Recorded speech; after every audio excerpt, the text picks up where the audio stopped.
नमस्कार दोस्तों, TNC bullet series में आपका हार्दिक स्वागत और अभिनंदन है। दोस्तों, जैसा कि आपको बताया है कि रोज सुबह 7 बजे हम टीएनसी बुलेट सीरीज के माध्यम से एक इम्पोर्टेंट क्लास जो है वो आपके सामने लेके आते हैं। उस क्लास से रिलेटेड जो भी हमारे पास में डाउट होते हैं उन सबको हम क्लियर करते हैं। साथ के साथ जो है वो उस क्लास में हम चर्चा करते हैं कि इन फ्यूचर में उस टॉपिक से जो है वो कौन कौन से और किस प्रकार के जो है वो क्वेश्चन आ सकते हैं।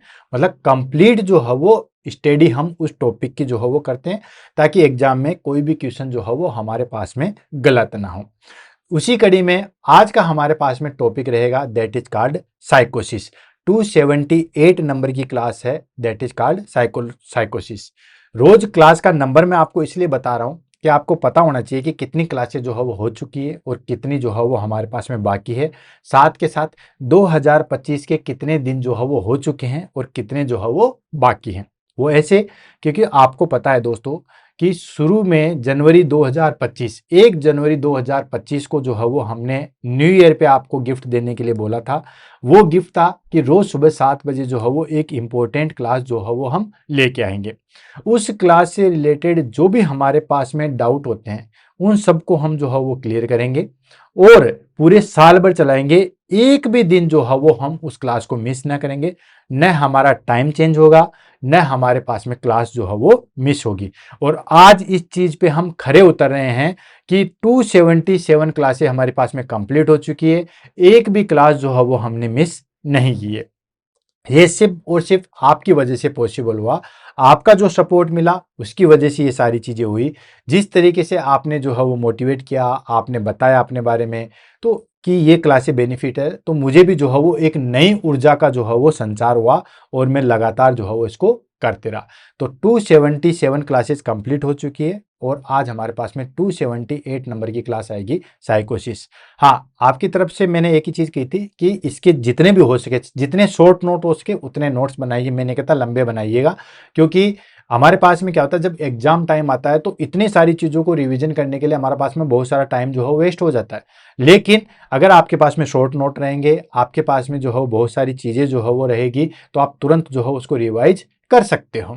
इसलिए आप इसके शॉर्ट नोट बनाइएगा और बाकी चीजें हम कंटिन्यूस लेके आ रहे हैं। ऑलरेडी जो है वो 200 मोस्ट इंपॉर्टेंट टॉपिक लिस्ट आपके पास में होगी, जो मैंने आपको प्रोवाइड करवा रखी है। उसी से मैंने आज का टॉपिक लिया है, वो लिया है दोस्तों साइकोसिस। तो आज की क्लास के अंदर हम साइकोसिस पढ़ेंगे। न्यूरो का हमारे पास में साइकेट्रिक का जो है वो एक इंपॉर्टेंट टॉपिक है। दो चीजें आती है, एक होता है साइकोसिस, एक होता है न्यूरोसिस। बच्चे इसमें बहुत ज्यादा कंफ्यूज होते हैं। आज हम पढ़ेंगे साइकोसिस और देन जस्ट 2-4 दिन के बाद जैसे हमें टाइम मिलेगा उसको हम पढ़ेंगे दोस्तों न्यूरोसिस। तो दोनों को हम कंप्लीट करेंगे, दोनों को जो है वो कंप्लीट करने के बाद जो है वो आगे बढ़ेंगे। आज की क्लास आएगी दोस्तों साइकोसिस।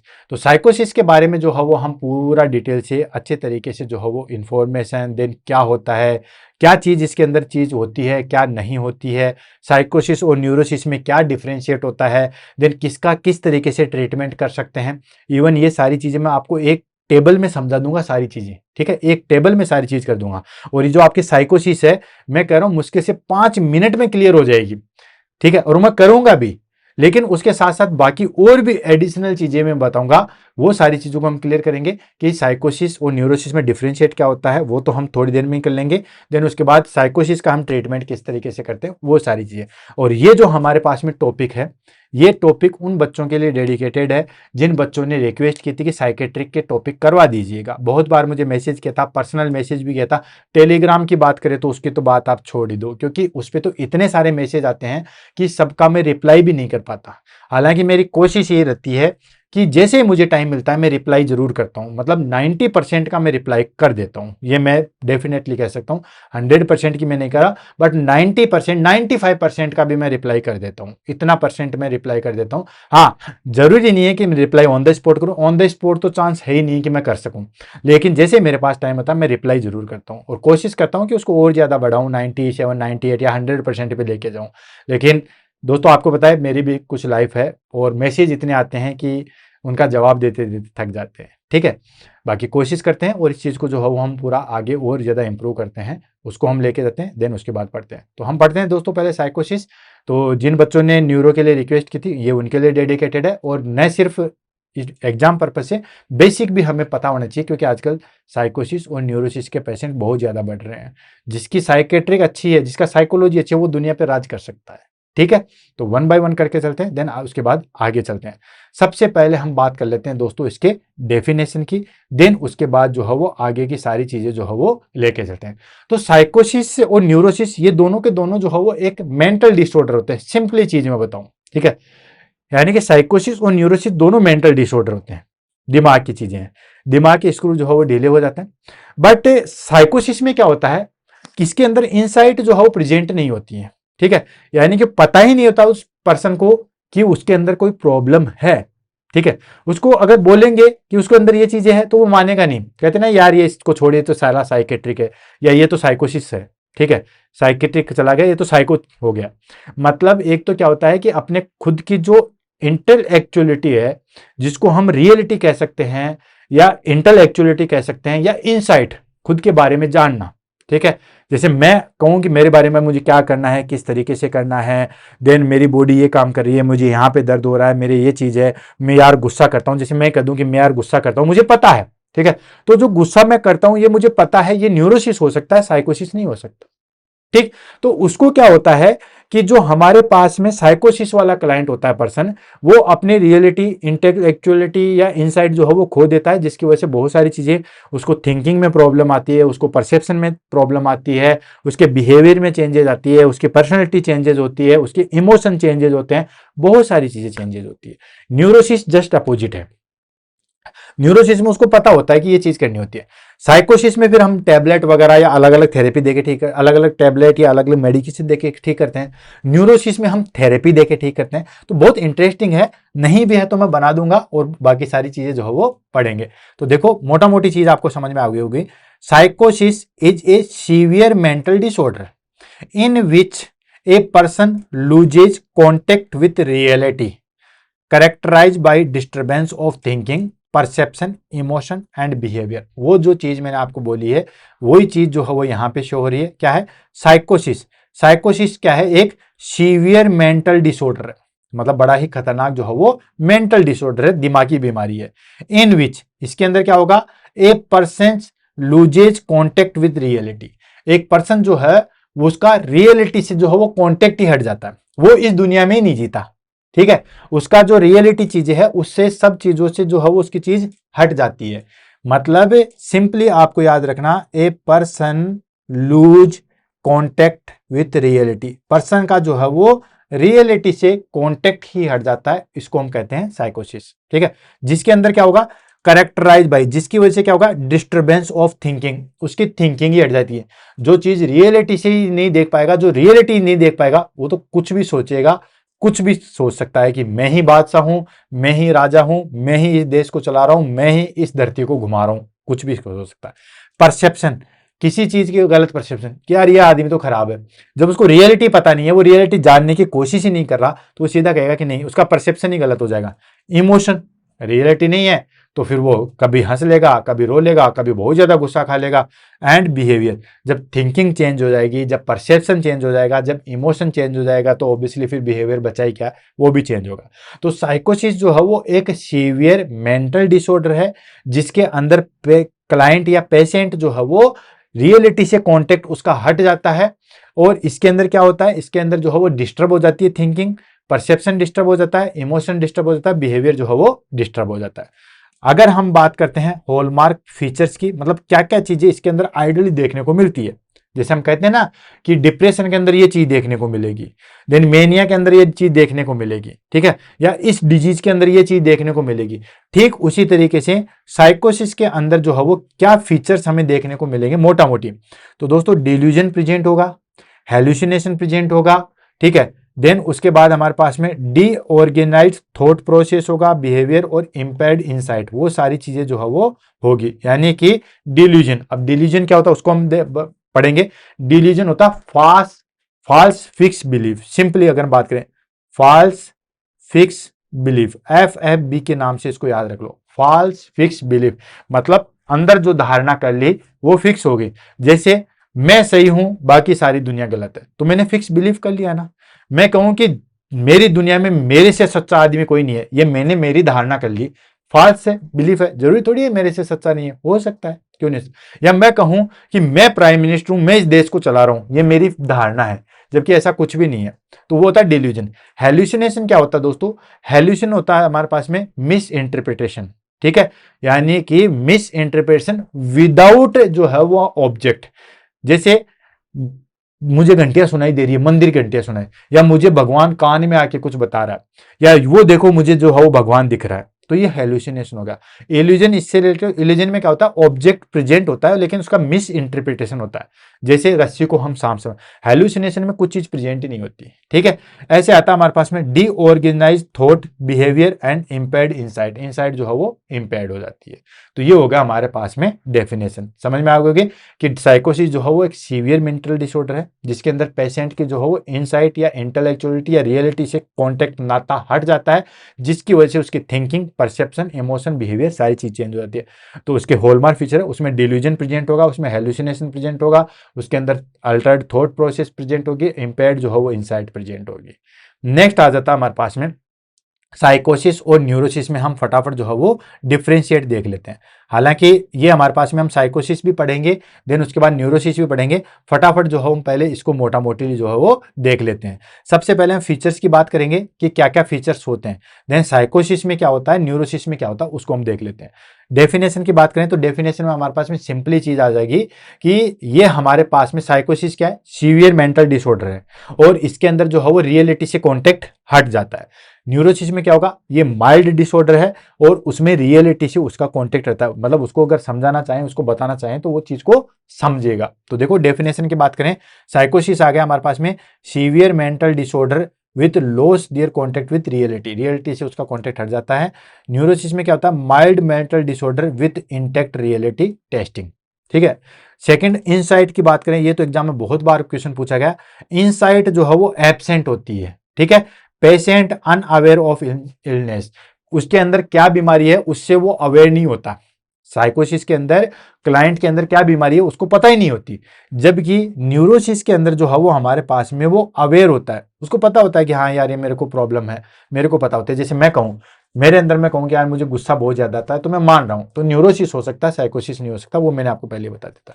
नेक्स्ट आता है रियलिटी कॉन्टेक्ट, तो वही चीज मैंने आपको बता दी, साइकोसिस के अंदर लॉस्ट हो जाता है, मतलब रियलिटी से कॉन्टेक्ट हट जाता है, जिसकी वजह से उसको डिल्यूजन, हेलुसिनेशन प्रेजेंट होता है। और न्यूरोसिस के अंदर जो है वो इंटेक्ट होता है, उसको प्रेजेंट होता है, तो कोई हेलुसिनेशन, कोई डिल्यूजन जो है प्रेजेंट नहीं होता है। सिम्टम्स की बात करें तो आपको पता ही है, इसके अंदर हेलुसिनेशन प्रेजेंट होगा, डिल्यूजन प्रेजेंट होगा, डिसऑर्गेनाइज्ड थॉट एंड बिहेवियर होगा, इंपेयर्ड जजमेंट होगा, जो कि ऑलरेडी हमने पढ़ लिया है।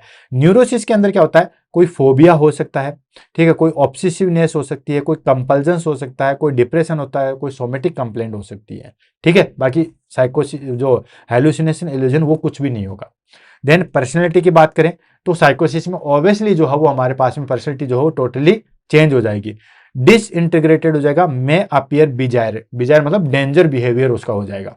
इसमें इंटेक्ट होता है तो रियलिटी से वो स्टेबल होता है, तो लिटिल बिट चेंज हो जाती है, बट ज्यादा चेंजेस नहीं होता।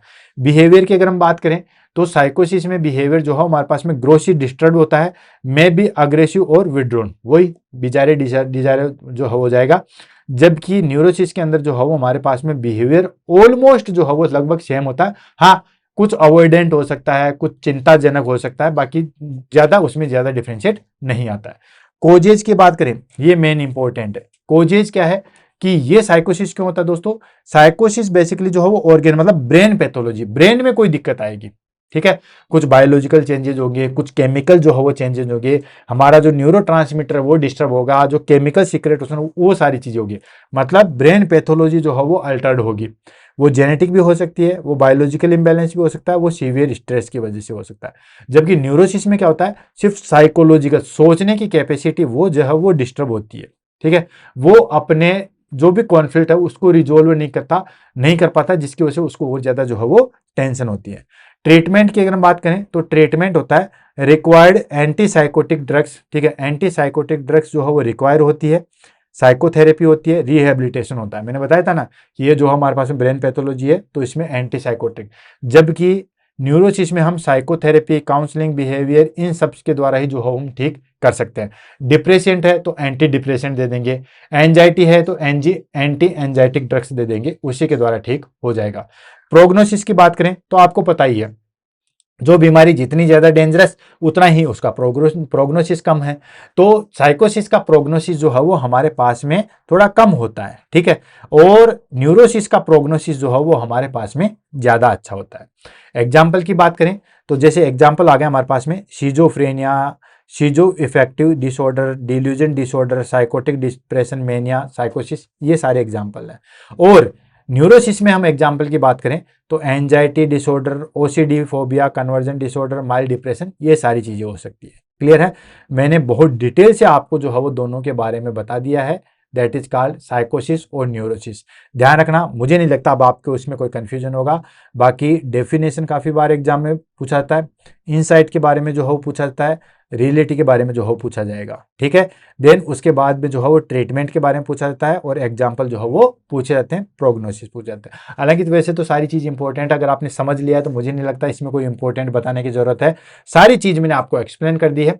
समरी स्टोरी करें तो सिंपली बात करें कि साइकोसिस में जो है वो इनसाइट प्रेजेंट नहीं होती है, जिसकी वजह से उसको खुद को पता ही नहीं होता है कि वो क्या कर रहा है, न वो इस चीज को मानता है, तो उसकी वजह से उसका पूरा बिहेवियर चेंज हो जाता है, वो बिजारी बिहेवियर हो जाएगा, वो बहुत एग्रेसिव हो जाएगा, उसके अंदर अलग अलग चीजें, अब रियलिटी से उसको पता ही नहीं है, ठीक है, उसको अवेयरनेस ही नहीं है कि उसको कुछ बीमारी है, तो फिर इल्यूजन, हेलुसिनेशन, उसी अलग दुनिया में जीता है, ठीक है।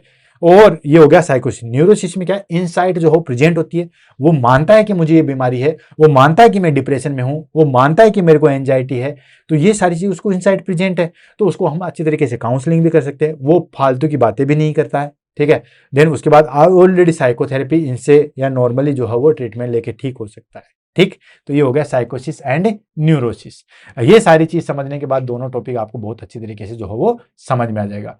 अगर हम सिंपली जो है वो ट्रिक की बात करें तो ट्रिक आ जाती है, साइकोसिस में क्या बताया था, रियलिटी लॉस, यानी कि डिल्यूजन और हेलुसिनेशन प्रेजेंट है, या सिंपली बात करें इनसाइट एब्सेंट होती है, ठीक है। और न्यूरोसिस में क्या होता है, रियलिटी इंटैक्ट, यानी कि इनसाइट जो है वो प्रेजेंट होती है। अगर हम बात करें तो इनसाइट जो है वो प्रेजेंट होती है, ठीक, और इसके अंदर जो है वो एब्सेंट होती है। बस ये जो है वो आपको ध्यान में रखना है, क्विक मेमोरी ट्रिप की अगर हम बात करें तो।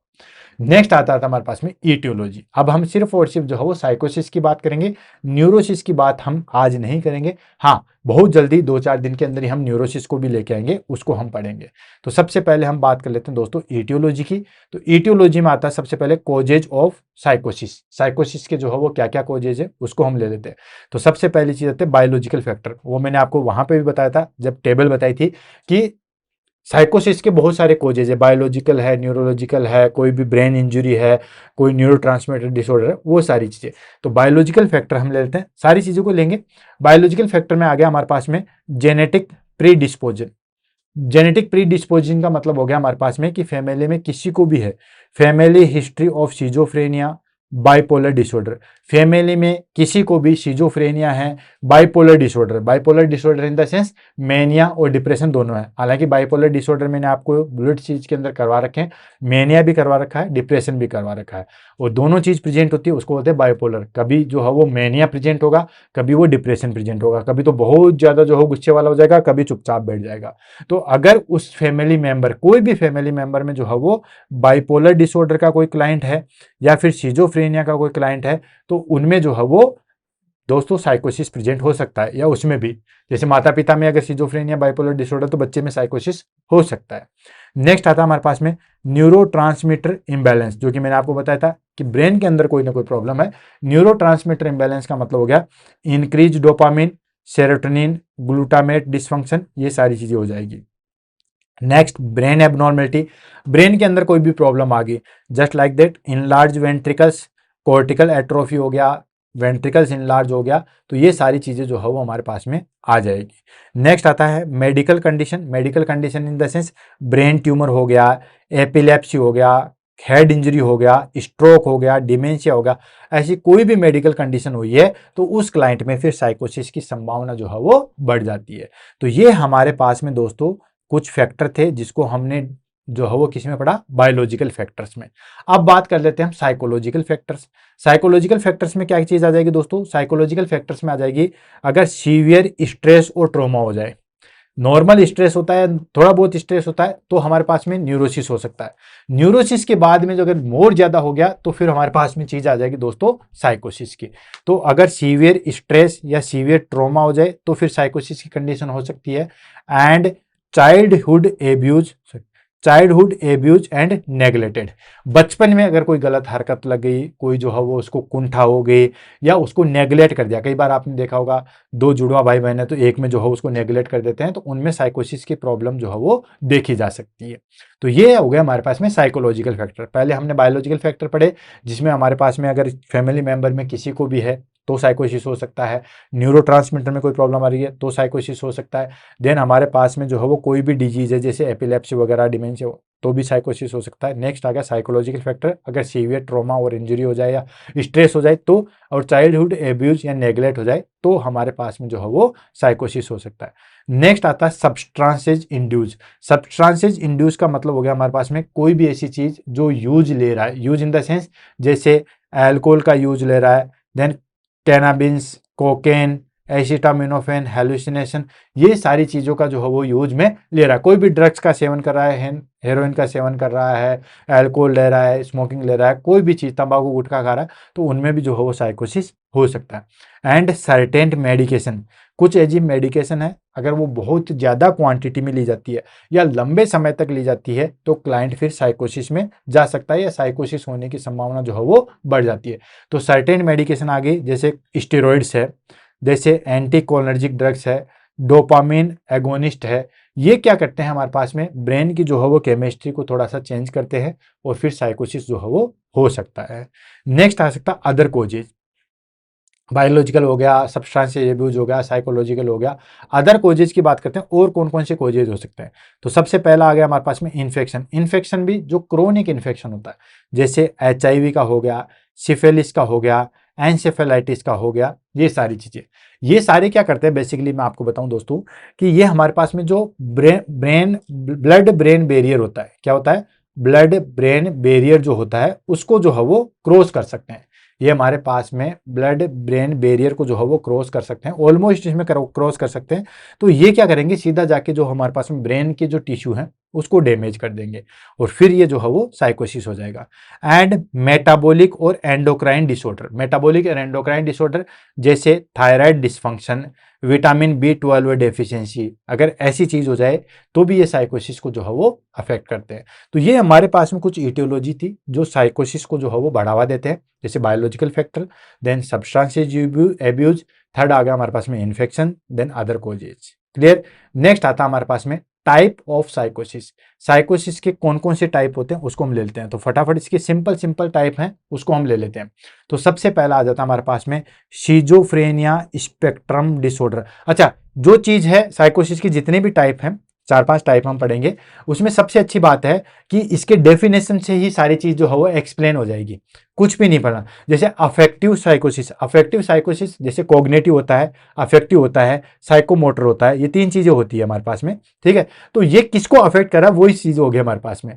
तो पहला आ गया हमारे पास में schizophrenia spectrum disorder.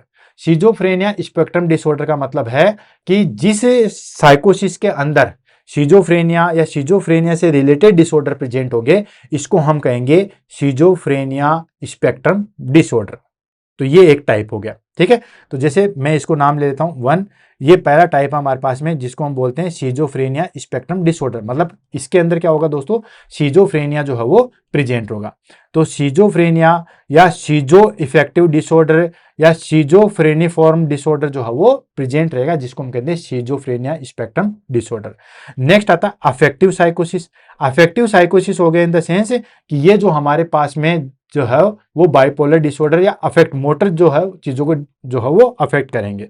Just like that bipolar disorder with psychotic features, यानी कि ऐसे क्लाइंट के अंदर बाइपोलर डिसऑर्डर प्रेजेंट होगा, मेनिया एंड डिप्रेशन दोनों प्रेजेंट होगा।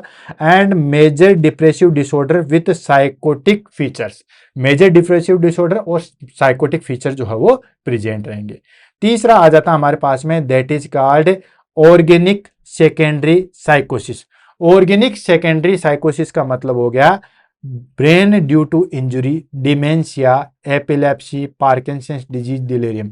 मतलब ब्रेन के अंदर ब्रेन की केमिस्ट्री या ब्रेन की पैथोलॉजी में कोई भी चीज की चेंजेज आई, इसको हम बोलेंगे सेकेंडरी साइकोसिस या फिर ऑर्गेनिक साइकोसिस। सेकेंडरी क्यों बोला? सेकेंडरी इसलिए बोला मतलब किसी और की वजह से जो है वो हमारे पास में साइकोसिस हो रहा है। फोर्थ आता हमारे पास में सबस्ट्रांसेज इंड्यूस साइकोसिस। वही आपको पता है, इटियोलॉजी मैंने बताया था, सबस्ट्रांसेज की वजह से, कोई सबस्ट्रांसेज यूज ले रहे हैं उसकी वजह से जो है वो साइकोसिस होता है, उसको हम कहते हैं दोस्तों सबस्ट्रांसेज इंड्यूस साइकोसिस। Just like that drug usage, alcohol usage या मेडिकेशन यूजेज, इसकी वजह से होता है। नेक्स्ट आता है हमारे पास में brief psychotic disorder. Brief psychotic disorder in the sense कि सडनली जो है वो हमारे पास में साइकोसिस होता है, ठीक है, और 1 मंथ से जो है वो कम में रहता है और उसके बाद ठीक हो जाता है, उसको हम कहते हैं ब्रीफ साइकोटिक डिसऑर्डर। मतलब कोई भी ऐसा स्ट्रेस आया जिसकी वजह से 1 महीने से कम तक जो है वो हमारे पास में साइकोसिस रहा, उसको हम कहते हैं ब्रीफ साइकोटिक डिसऑर्डर। तो ये हमारे पास में कुछ एग्जाम्पल थे साइकोसिस के। क्लियर है? बहुत अच्छे है। हालांकि एग्जाम में टाइप कोई नहीं पूछता, आपको पता होना चाहिए, इटियोलॉजी ज्यादा पूछता है और जो है वो टाइप जो है वो कम पूछता है। अब बात कर लेते हैं हमारे पास में क्लिनिकल फीचर्स। ठीक है, कौन कौन से जो है वो हमारे पास में क्लिनिकल फीचर्स है जो कि साइकोसिस में देखने को मिलेंगे। तो बेसिकली जो है वो हमारे पास में ऑलमोस्ट काफी सारी चीजों को जो है वो हमने देख लिया है। इसके जो सिम्टम्स हैं वो 4 कैटेगरी के अंदर डिवाइड किए गए हैं: positive symptoms, negative symptoms, cognitive symptoms and affective symptoms. 4 area के अंदर जो है वो हमारे पास में साइकोसिस के जो है वो सिम्टम्स हैं वो डिस्क्राइब किए गए हैं या वो डिफाइन किए गए हैं। तो 1 बाय 1 करके लेते हैं। सबसे पहला आता है हमारे पास में psychotic symptoms are grouped in positive, negative, cognitive and affective. अब पॉजिटिव नेगेटिव का तो आपको पता ही है दोस्तों। पॉजिटिव नेगेटिव का मतलब होता है कि अगर कोई पॉजिटिव वे में कोई बात कर रहा है तो वो पॉजिटिव आ गया, नेगेटिव चीजें कर रहा तो वो नेगेटिव हो गया, कॉग्निटिव मतलब हमारे पास में जो है वो थिंकिंग से रिलेटेड, अफेक्टिव मतलब वो वर्क से रिलेटेड। तो 1 बाय 1 करके सबको लेंगे, देन उसके बाद आगे बढ़ेंगे। सबसे पहले हम ले लेते हैं पॉजिटिव सिम्टम्स, यानी कि इसके अंदर जो सिम्टम्स प्रेजेंट होंगे ना वो पॉजिटिवली प्रेजेंट होंगे। ठीक है, एक्सेस ऑफ नॉर्मल फंक्शन, यानी कि जो नॉर्मल फंक्शन है वो ज्यादा हो जाएंगे। ज्यादा इन द सेंस अपने आप को पावरफुल समझना, सेंसरी परसेप्शन, वो सारी चीजें हो जाएगा। ये हो गया पॉजिटिव सिम्टम्स। तो सबसे पहले पॉजिटिव सिम्टम्स को लेंगे, then negative symptoms, then cognitive symptoms and then affective symptoms को लेंगे। तो पॉजिटिव सिम्टम्स में सबसे पहली चीज आ गई डिल्यूजन। डिल्यूजन में मैंने आपको जो है बताया था FFB, that is called false fixed belief. False fix belief का मतलब होता है कि हमारे पास में सिंपली, ठीक है, कि कोई भी चीज सोच लेते हैं, बिलीव कर लिया कि ये आदमी मेरे बारे में बात कर रहा है, तो वो खुद की बिलीफ है। ठीक है, सच्चाई से कोई ओतप्रोत नहीं है, लेकिन उसने वो चीज सोच ली, वो हो गया हमारे पास में फॉल्स फिक्स बिलीफ, उसने सोच लिया। देन उसके बाद में वो चीज करेगा, वो हो गया हमारे पास में डिल्यूजन। ठीक, हेल्यूसिनेशन आगे आगे 1 बाय 1 करके बढ़ेंगे। तो डिल्यूजन होगा जिसमें आता है प्रिक्यूशटरी, ग्रेंडोस, रेफ्रेटरी, निलिस्टिक, बिजारे, ये सारी चीजें। प्रिक्यूशटरी में आपको पता ही है कि वो सिर्फ और सिर्फ जो है वो हमारे बारे में क्या सोचेगा कि मैं ही जो है वो हमारे पास में हूं। ठीक है, हमारे पास में ग्रेंडिसिटी होगा कि वो सोचेगा कि यार मतलब प्रिक्यूशटरी में वो देखेगा कि लोग मेरे बारे में ही जो है बात करेंगे। ठीक है, देन सबको सुपीरियर समझने लग जाएगा, खुद के बारे में ही सोचने लग जाएगा, अपना जो है वो एग्रेसिव बिहेवियर दिखाने लग जाएगा। ये होते हैं सारे के सारे डिल्यूजन। ठीक, नेक्स्ट आता है हमारे पास में हेल्यूसिनेशन। हेल्यूसिनेशन में क्या होता है? Sensory perception without external stimuli. ध्यान रखना दोस्तों, 2 चीजें होती है, इल्यूजन और हेल्यूसिनेशन। इल्यूजन में तो क्या होता है, इल्यूजन में भी इल्यूजन में भी हमारे पास में सेंसरी परसेप्शन होता है, बट विथ एक्सटर्नल स्टिमुलाई होता है। मतलब कोई ना कोई एक्सटर्नल स्टिमुलाई प्रेजेंट होता है, सेंसरी परसेप्शन होगा। जैसे मैं आपको एग्जांपल दूं इल्यूजन का, कि रस्सी पड़ी हुई है और मैं दो, देखो सांप, देखो वो हिल रहा है, तो वहां पे एक्सटर्नल स्टिमुलाई तो प्रेजेंट है। ठीक है, एक्सटर्नल स्टिमुलाई प्रेजेंट है, रस्सी है, लेकिन वो उसको गलत इंटरप्रेट कर रहा है, तो वो हो गया हमारे पास में इल्यूजन। एक और एग्जांपल बात करें, पेड़ के पत्ते हिल रहे हैं तो वो कहेगा देखो वो आदमी आ रहे हैं, बहुत सारे आदमी जो हो मेरी तरफ आ रहे हैं मारने के, तो भाई पेड़ के पत्ते हिल रहे हैं, उसको वो गलत जो है वो परसेप्शन कर रहा है, तो वो हो गया इल्यूजन। काफी बार एग्जाम में पूछा जाता है। नेक्स्ट आता है हमारे पास में हेल्यूसिनेशन।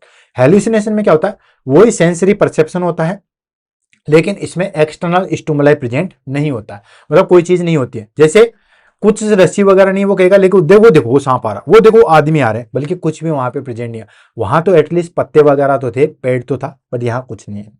ऐसे वो देखो मंदिर की घंटियां सुनाई दे रही है, वो देखो नारे लगा रहे हैं, मेरे को सुनाई दे रहा है, वो कह रहे हैं जय जयकार हो रही है मेरी, तो वो हो गया हेल्यूसिनेशन। तो हेल्यूसिनेशन क्या है दोस्तों? Sensory perception without external stimuli, मतलब मोस्ट कॉमन होता है। और ये मोस्ट कॉमन कौन सा होता है? ऑडिटरी होता है। हेल्यूसिनेशन बहुत तरीके का होता है, ऑडिटरी भी होता है, विजुअल भी होता है, टेक्टाइल भी होता है, ठीक है, बहुत सारे होते हैं, सेंसरी भी होता है। लेकिन सबसे ज्यादा जो प्रेजेंट होने वाला है वो होता है हमारे पास में ऑडिटरी। और ध्यान रखना, काफी बार एग्जाम में पूछा गया है कि जो हमारे पास में साइकोसिस है उसके अंदर कौन सा हेल्यूसिनेशन प्रेजेंट होता है, तो ऑडिटरी हेल्यूसिनेशन प्रेजेंट होता है। मतलब बार बार कहेगा कि देखो लोग मेरे बारे में नारे लगा रहे हैं, देखो लोग मेरे को जो है वो बुराई कर रहे हैं, तो ऑडिटरी हेल्यूसिनेशन जो है वो प्रेजेंट होगा। नेक्स्ट आता है हमारे पास में डिसऑर्गेनाइज्ड थिंकिंग एंड स्पीच, ठीक है। डिसऑर्गेनाइज्ड थिंकिंग एंड स्पीच का मतलब हो गया हमारे पास में कि कोई भी उसकी स्पीच या कोई भी जो बात कर रहा है वो डिसऑर्गेनाइज्ड है, मतलब कुछ भी वो जो है वो सही नहीं कर रहा।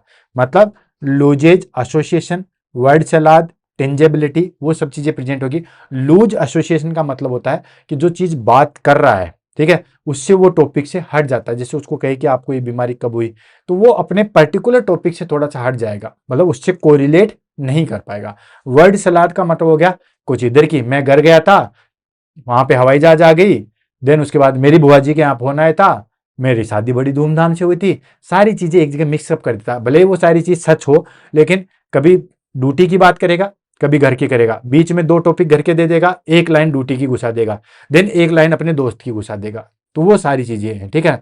टेंजेबिलिटी, ये सब चीजें जो है वो प्रेजेंट होती है। नेक्स्ट आता है डिसऑर्गेनाइज्ड एंड कैटाटोनिक बिहेवियर, ठीक है। डिसऑर्गेनाइज्ड और कैटाटोनिक बिहेवियर मतलब चुपचाप, फ्लेक्सिबिलिटी, मतलब कुछ नहीं बोलेगा, चुपचाप, वो सारी चीजें। तो ये हो गया हमारे पास में पॉजिटिव सिम्टम्स। नेक्स्ट आ जाता है हमारे पास में नेगेटिव सिम्टम्स। नेगेटिव सिम्टम्स की अगर हम बात करें, मतलब loss of normal function, normal function से जो है वो लॉस हो जाता है। जैसे affective flattening, affective flattening in the sense reduce emotional expression. अगर उसको कोई बात कहेंगे तो उसमें इमोशनल एक्सप्रेशन जो है वो रिड्यूस रहेंगे। कोई दुख भी बात करेगा तभी खी खी खी की दांत निकालने लग जाएगा, ठीक है, तो वो चीज होगा। नेक्स्ट आता है हमारे पास में एलोजिया। एलोजिया मतलब पॉवर्टी ऑफ स्पीच। स्पीच मतलब बोलेगा ही नहीं, चुपचाप हो जाएगा, उसको 10 बात पूछेंगे तो भी बोलेगा ही नहीं, पॉवर्टी ऑफ स्पीच हो जाएगा, स्पीच की गरीबी आ जाएगी, वो बोलेगा ही नहीं, दैट इज कॉल्ड एलोजी। नेक्स्ट आता है हमारे पास में अवोलेशन। अवोलेशन होता है लेक ऑफ मोटिवेशन, कोई मोटिवेशन नहीं रहेगा, कितना भी उकसा दो, कितना भी उसको समझा दो, लेकिन क्या करेंगे जिंदगी में आके, कुछ नहीं करना, बस ये सब चीजें, वो होता है लेक ऑफ मोटिवेशन।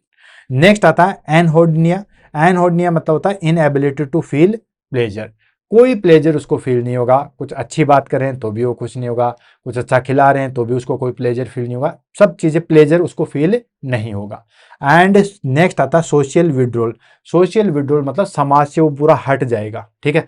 जिसके पास में मोटिवेशन नहीं बचा, जिसके पास स्पीच नहीं बची, जिसके पास प्लेजर नहीं बचा, जिसके पास इमोशन नहीं बचे, वो समाज में रह के करेगा भी क्या, ठीक है, ये चीज आपको पता है। तो ये सारी चीजें जो है वो हमें देखने को मिलती है, जिसको कहते हैं negative symptoms.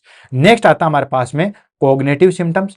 Cognitive symptoms in the sense हमारे पास में कि इसके अंदर क्या होगा हमारे पास में कि जितने भी हमारे पास में जो उसके कंसेंट थिंकिंग से रिलेटेड जो भी चीजें हैं वो सारी अफेक्ट हो जाएगी, ठीक है। Impaired attention, concentration and memory, उसकी जो अटेंशन है वो इम्पेयर्ड हो जाएगी, ठीक है, अटेंशन जो है वो इम्पेयर्ड हो जाएगी, कंसंट्रेशन वो नहीं बना पाएगा, जो कुछ बोलेंगे उसको याद भी नहीं रहेगा, मेमोरी भी जो है वो उसकी लूज हो जाएगी। एंड पुअर एग्जीक्यूटिव फंक्शन, जैसे प्लानिंग है, डिसीजन मेकिंग है, जो भी एग्जीक्यूट कर रहा है फंक्शन, वो सब पुअर हो जाएंगे। कोई चीज हम सोचते हैं कि हम ऐसा करेंगे, ऐसा पढ़ाई करेंगे, और देन उसके बाद डिसीजन लेते हैं क्या करना है, क्या नहीं करना है, क्या सही है, क्या गलत है, ये सब चीजें जो है वो उसके अंदर जो है वो पुअर हो जाएगी। ये हो गया हमारे पास में कॉग्निटिव सिम्टम्स। नेक्स्ट आता है affective. Affective in the sense हमारे पास में जो भी हम सोचते हैं करते हैं वो सारी चीजें, जैसे डिप्रेशन में चला जाएगा, एंजाइटी हो जाएगी, इरिटेबिलिटी हो जाएगा, मूड स्विंग जो है वो देखने को मिलेगा। तो ये हो गया हमारे पास में अफेक्टिव सिम्टम्स। तो साइकोसिस को जो है वो हमने 4 कैटेगरी के अंदर जो है वो डिवाइड किया गया, या 4 कैटेगरी के अंदर सिम्टम्स को डिवाइड किया गया। पहले थे पॉजिटिव सिम्टम्स, नेक्स्ट था नेगेटिव सिम्टम्स, थर्ड था हमारे पास में कॉग्निटिव सिम्टम्स, फोर्थ था हमारे पास में अफेक्टिव सिम्टम्स। तो ये सारे सिम्टम्स जो है वो हमें साइकोसिस में देखने को मिलते हैं। नेक्स्ट आ जाता है हमारे पास में डायग्नोसिस। भाई साइकोसिस हो गया, अब इस साइकोसिस का आप जो है वो पता कैसे लगाओगे? ठीक है, तो पता लगाने के लिए सबसे मेन चीज तो होती है हमारे पास में क्लिनिकल असेसमेंट लेना है। ठीक है, आप जैसे ही जो है वो उसकी पूरा असेसमेंट करेंगे, जैसे नॉर्मल डिजीज होती है तो हम फिजिकल एग्जामिनेशन करते हैं, तो फिजिकल एग्जामिनेशन में जैसे किसी को जो है वो हाइपरटेंशन है, तो सिंपली हम जो है बीपी चेक करके कह सकते हैं कि हाँ इसको हाइपरटेंशन है, कोई बड़े इंस्ट्रूमेंट उन सब चीजों की जरूरत नहीं होती। ठीक उसी तरीके से हमारे पास में मेजोरिटी रूप से, हालांकि न्यूरोसिस को जो है वो असेस करना थोड़ा सा मुश्किल होता है, साइकोसिस को असेस करना थोड़ा सा आसान होता है। इसमें हम जो है वो क्लिनिकल असेसमेंट करते हैं, हिस्ट्री टेकिंग लेंगे एंड मेंटल स्टेटस एग्जामिनेशन करेंगे। ठीक है, MSE मेंटल स्टेटस एग्जामिनेशन करेंगे। मेंटल स्टेटस एग्जामिनेशन मैंने ऑलरेडी जो है वो आपको बुलेट सीरीज के अंदर जो है वो करवा रखा है। ठीक है, मेंटल स्टेटस एग्जामिनेशन मैंने आपको ऑलरेडी जो है वो बुलेट सीरीज के अंदर करवा रखा है, वहां पे आप जाके देख सकते हो। उसमें हर चीज को असेस किया जाता है। ठीक है, sensory perception, judgemental, then memory, ये सब चीजों को असेस करके हम फाइंड आउट कर सकते हैं कि हाँ इसको साइकोसिस है। 90% केस तो हमारे पास में इस मेंटल स्टेटस एग्जामिनेशन से ही, या हम कह सकते हैं क्लिनिकल असेसमेंट से ही सोल्व हो जाते हैं साइकोसिस के।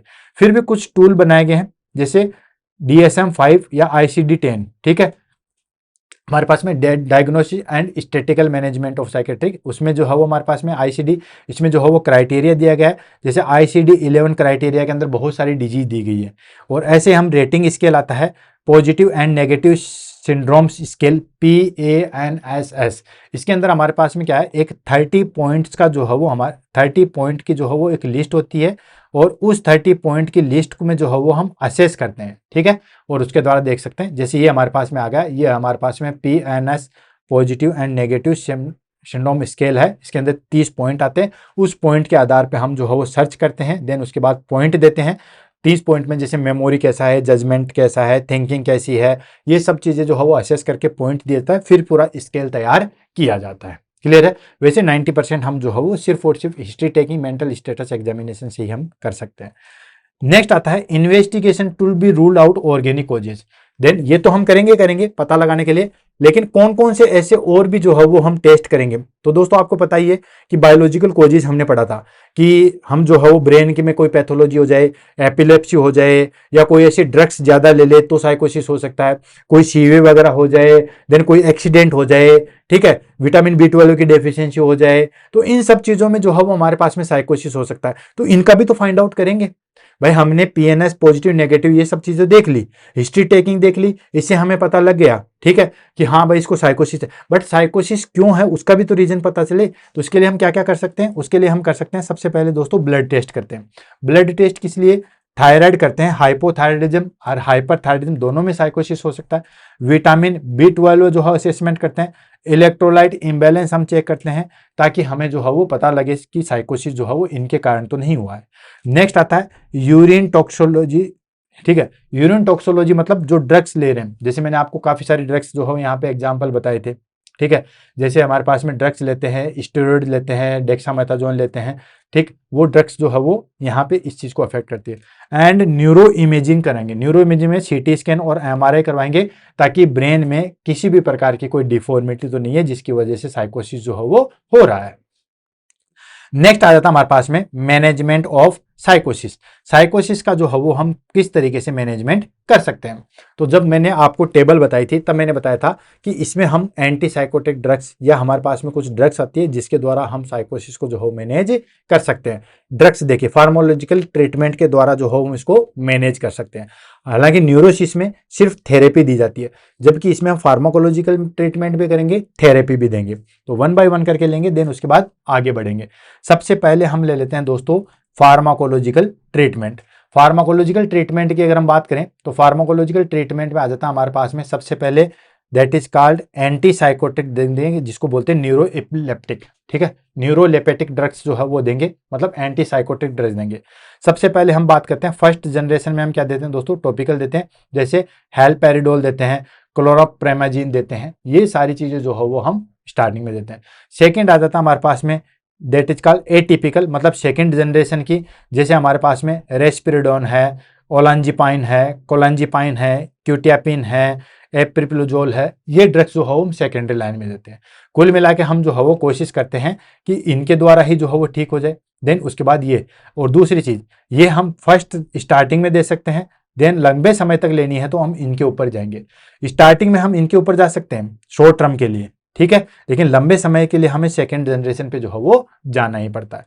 ये तो हो गया हमारे पास में एंटीसाइकोटिक ड्रग्स। एंटीसाइकोटिक ड्रग में first generation and second generation.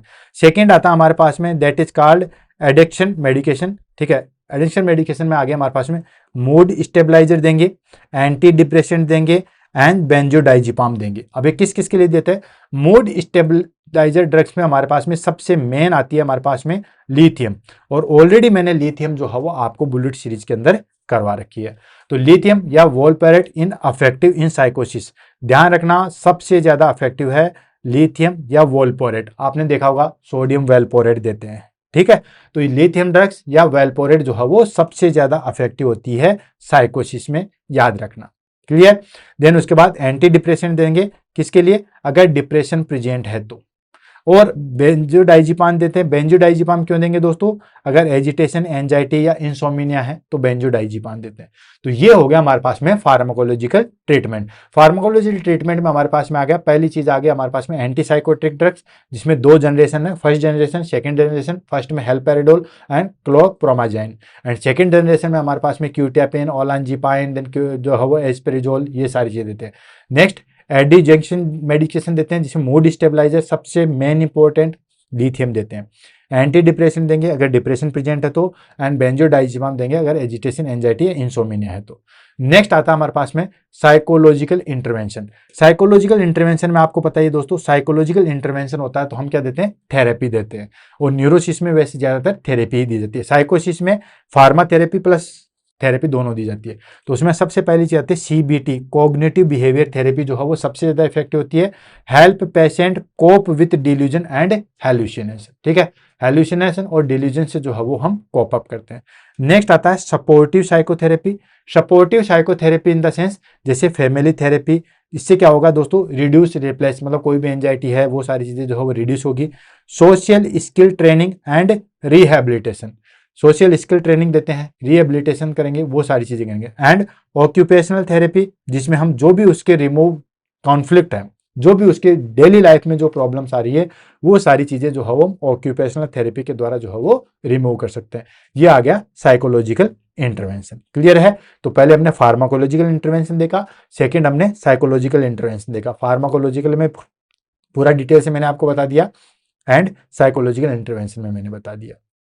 अब हम बात करते हैं नर्सिंग मैनेजमेंट की। साइकोसिस में नर्सिंग का भी जो है वो एक मेन रोल जो है वो आ जाता है, तो इसको मन बाय मन करके लेंगे, देन इस टॉपिक को जो है वो हम फिनिश करेंगे। तो सबसे पहले नर्सिंग मैनेजमेंट में आ जाता है हमारे पास में मेंटेन थेराप्यूटिक कम्युनिकेशन, मतलब अच्छे तरीके से जो है वो थेराप्यूटिक कम्युनिकेशन मेंटेन करना है। अच्छे तरीके से आईपीआर मेंटेन होगा, अच्छे तरीके से जो है वो थेराप्यूटिक कम्युनिकेशन होगा, उससे क्या होगा? हम रिजल्ट पे अच्छी तरीके से पहुंच पाएंगे, किसी भी चीज को ठीक अच्छे तरीके से कर पाएंगे। मीन्स मेंटेन थेराप्यूटिक कम्युनिकेशन, ये क्लियर होना चाहिए, सिंपल एंड सपोर्टिव, ये सब चीजों में है। क्लियर होगा तो क्लियर चीजें होगी, ये सारी चीजें होगी। नेक्स्ट आता है ensure safety of patient and others, खुद की सेफ्टी और पेशेंट की, इनकी जो है वो जरूरी होती है। Remove harmful object, closes supervision, ठीक है, ये इंश्योर करना, क्योंकि बिजारे बिहेवियर हो जाता है क्लाइंट के अंदर, तो वो खुद को भी जो है वो नुकसान पहुंचा सकता है। तो जो भी हार्मफुल ऑब्जेक्ट है, जैसे रोड रखी हुई है पास में, या कोई छोटी टेबल है, या कोई भी ऐसी चीज है जिसे वो फेंक के मार सकता है, तो उसको जो है वो हटा देना है और क्लोज सुपरवाइजर में रखना है, ठीक है। क्लोज सुपरविजन में जो है उसको रखना है कि क्लाइंट या पेशेंट जो है वो क्या कर रहा है। तो पहला तो थेराप्यूटिक कम्युनिकेशन जो है वो प्रॉपर रखना है, और safety of patient and others, खुद की भी अदर्स की भी सबकी सेफ्टी रखनी है। जरूरी नहीं वो हमें इंजरी पहुंचा सके, वो सकता पड़ोसी पेशेंट को पहुंचा दे। नेक्स्ट रिस्पॉन्सिबिलिटी आ जाती है एस्टैब्लिश ट्रस्टिंग रिलेशनशिप, वही चीज, एक अच्छा रिलेशनशिप जो है मेंटेन होना चाहिए, जिसकी वजह से क्या होता है कि क्लाइंट शांत रहता है एंड नॉन जजमेंटल होता है, उसमें हम कोई जजमेंट नहीं देते, एक जो है मतलब जो देगा वो पेशेंट जो है वो डिसाइड करेगा। And do not argue with delusion and hallucination, patient को डिल्यूजन प्रेजेंट है, पेशेंट को हेल्यूसिनेशन प्रेजेंट है, तो उस टाइम पे आर्ग्यू नहीं करना है। जैसे वो कहेगा देखो सिस्टर जी, या देखो मैम वहां पे जो है वो घंटियां बज रही है, या देखो सर मुझे जो है वो मेरे जय जयकार के नारे लगा रहे हैं, फिर तुम बोलोगे हट बुड़बक, ऐसा कुछ नहीं है, ठीक है। तो आर्ग्यू नहीं करना है। आर्ग्यू से क्या होगा कि वो आपके साथ में जो है वो अच्छे तरीके से थेरापेटिक रिलेशनशिप नहीं बन पाएगा, और जो आप उसको थेरेपी देना चाहोगे या ड्रग्स देना चाहोगे वो लेगा भी नहीं। तो हेलुसिनेशन और इल्यूजन में जो है वो उसके साथ आर्ग्यू नहीं करना। हाँ उसके कहेंगे हाँ हाँ सुन रहा है हम उसको ठीक करेंगे, वो अगर आपकी बुराई कर रहा है तो हम उसको समझाएंगे करेंगे, ये सारी चीजें। नेक्स्ट, एनकरेज मेडिकेशन कंप्लायंस, ठीक है। उसको जो है वो मेडिकेशन लेने के लिए या उनके बेनिफिट के लिए जो है वो हम मोटिवेट करेंगे। And promote self care and hygiene, self care और हाइजीन के लिए जो प्रमोट करेंगे कि आपको जो है वो खुद का ध्यान रखना है, हाइजीन मेंटेन रखना है, वरना और बहुत सारी डिजीज हो सकती है, वो सारी चीजें। And provide structure environment with routine, ठीक है। जो हम चाहते हैं वैसा एनवायरनमेंट जो है उसको प्रोवाइड करेंगे। स्ट्रक्चर्ड का मतलब क्या करना है, कब खाना है, कब सोना है, कब जो है वो खेलने कूदने जाना, वो सारी चीजें का। On educate patient and family about illness long term care, और पेशेंट को, अगर पेशेंट थोड़ा बहुत भी जो है वो समझ रहा है, हमारी बात को मान रहा है, या फिर फैमिली मेंबर्स को जो है वो बताएंगे कि आपकी जो इलनेस है वो लंबे समय तक चलेगी और लंबे समय तक जो है वो इसका ट्रीटमेंट चलेगा। ऐसा नहीं है कि कोई वायरल फीवर है या कोई इन्फेक्शन है जो 2-4 दिन में जो है वो ठीक हो जाएगा। तो इसके बारे में जो है वो क्लाइंट को जो है वो एजुकेट करेंगे। तो ये हमारे पास में जो है वो नर्सिंग रिस्पॉन्सिबिलिटी है। क्या क्या है, पहले थेरापेटिक कम्युनिकेशन बनाना है, और खुद की सेफ्टी और पेशेंटों की सेफ्टी जो है वो ध्यान में रखनी है। अच्छा जो है वो ट्रस्टिंग रिलेशनशिप बनाना है, डिल्यूजन हेलुसिनेशन के टाइम पे आर्ग्यू नहीं करना है, और मेडिकेशन लेने के लिए जो है उसको रीइंफोर्स करेंगे, अच्छे तरीके से उसको बेनिफिट बताएंगे, and self care and hygiene के बारे में जो है प्रमोट करेंगे। देन उसको जो है वो स्ट्रक्चर एनवायरनमेंट प्रोवाइड करेंगे, और क्लाइंट या पेशेंट को ये जरूर बताएंगे कि आपकी जो इलनेस है वो लंबे समय तक चलने वाली है, लंबे समय तक जो है वो चलेगी। तो ये हो गया हमारे पास में साइकोसिस में नर्सिंग रिस्पॉन्सिबिलिटी। नेक्स्ट आ जाता है हमारे पास में दैट इज कॉल्ड कॉम्प्लिकेशन। क्या क्या कॉम्प्लिकेशन हो सकते हैं अगर आपने साइकोसिस को ठीक नहीं किया गया है, या साइकोसिस ऐसे कैसे चला रहा है, तो क्या क्या जो है वो कॉम्प्लिकेशन आ सकती है। पहली चीज, सेल्फ हार्म या सुसाइड। क्लाइंट जो हो बिजारी बिहेवियर में है, तो उस कंडीशन में वो खुद को भी नुकसान पहुंचा सकता है, ठीक है। सुसाइड भी कर सकता है। आपको पता है साइकोसिस वाला क्लाइंट जो है वो डिप्रेशन में भी जाता है, तो सीवियर डिप्रेशन हो जाएगा तो फिर वो सुसाइड भी कर सकता है। तो कॉम्प्लिकेशन में आ गया हमारे पास में कि वो खुद को नुकसान पहुंचा सकता है या सुसाइड भी कर सकता है। नेक्स्ट आता है हमारे पास में वॉयलेंस एंड एग्रेशन। वॉयलेंट हो जाएगा, बिजारी बिहेवियर तो है ही है, बिल्कुल खतरनाक वॉयलेंट होता है, अग्रेशन होता है। एंड सब्सटेंसेज एब्यूज, देखो सब्सटेंसेज एब्यूज लेने की वजह से साइकोसिस हो सकता है, और साइकोसिस को अगर आपने ठीक नहीं किया गया तो वो कंटिन्यूसली सब्सटेंस एब्यूज जो है वो लेता रहेगा, ठीक है। जो पहले कम क्वांटिटी में ले रहा था वो अब ज्यादा क्वांटिटी में लेगा। नेक्स्ट आता है सोशल आइसोलेशन या अनएम्प्लॉयमेंट, ठीक है। सोशल आइसोलेशन अनएम्प्लॉयमेंट होगा, जो वो डिप्रेशन में जा रहा है, न वो ज्यादा बोल रहा है, न वो ज्यादा इंटरेक्ट हो रहा है, न वो ज्यादा इमोशनल है, न वो प्लेजर फील कर रहा है, तो वो सोशल आइसोलेशन में जाएगा, वो पूरा समाज से हट जाएगा एंड अनएम्प्लॉयड हो जाएगा। पता ही आपको, जो कुछ नहीं करेगा, टाइम पे ड्यूटी नहीं जाएगा, तो अनएम्प्लॉयड तो होगा ही होगा। And chronic disability if untreated, अगर ठीक नहीं किया गया तो परमानेंट या क्रोनिक डिसेबिलिटी जो है वो हो सकती है। तो ये कुछ कॉम्प्लिकेशन है जो हमें देखने को मिलते हैं साइकोसिस में। अब बात कर लेते हैं फटाफट प्रोग्नोसिस की, देन उसके बाद इसकी फटाफट जो है वो चार्ट एक समरी के रूप में पढ़ेंगे और इस टॉपिक को जो है वो फिनिश करेंगे। तो प्रोग्नोसिस में तो आपको दो चीजें मैंने आपको बताई थी कि अगर हमारे पास में साइकोसिस है उसका प्रोग्नोसिस थोड़ा लेट होता है, और जो न्यूरोसिस है उसका गुड प्रोग्नोसिस है। अब उसमें भी हमारे पास में आज हम पढ़ी साइकोसिस रहे, तो हम साइकोसिस के बारे में बात करेंगे। तो दोस्तों साइकोसिस का प्रोग्नोसिस अच्छा कब हो सकता है? अच्छा जब हो सकता है जब हमारे पास में फैमिली सपोर्ट हो, ठीक है, क्लाइंट थोड़ा बहुत जो है वो पढ़ा लिखा हो, हमें बात मानता हो, उसको जो है वो हम कोई चीज़ बता रहे हैं, फैमिली वाले, वो सारी चीज़ें हैं, तो अच्छा प्रोग्नोसिस है।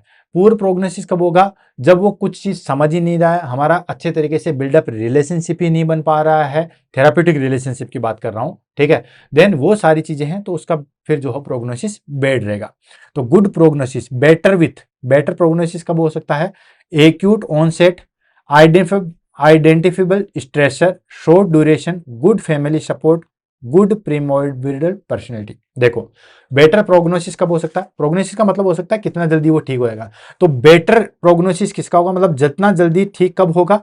एक्यूट ऑनसेट है, मतलब कोई भी चीज हुई है वो एक्यूट हुई है, सडनली हुई है, एंड आइडेंटिफिबल स्ट्रेसर, किसकी वजह से जो है वो साइकोसिस हो रहा है, उसका हमें एग्जैक्ट कोजेज पता है कि हमारे पास में जो है वो कोई भी ड्रग्स एब्यूज ले रहा है उसकी वजह से है, या उसकी जॉब वगैरह छूट गई है उसकी वजह से है, किसकी वजह से, मतलब कोज हमें पता चल गया।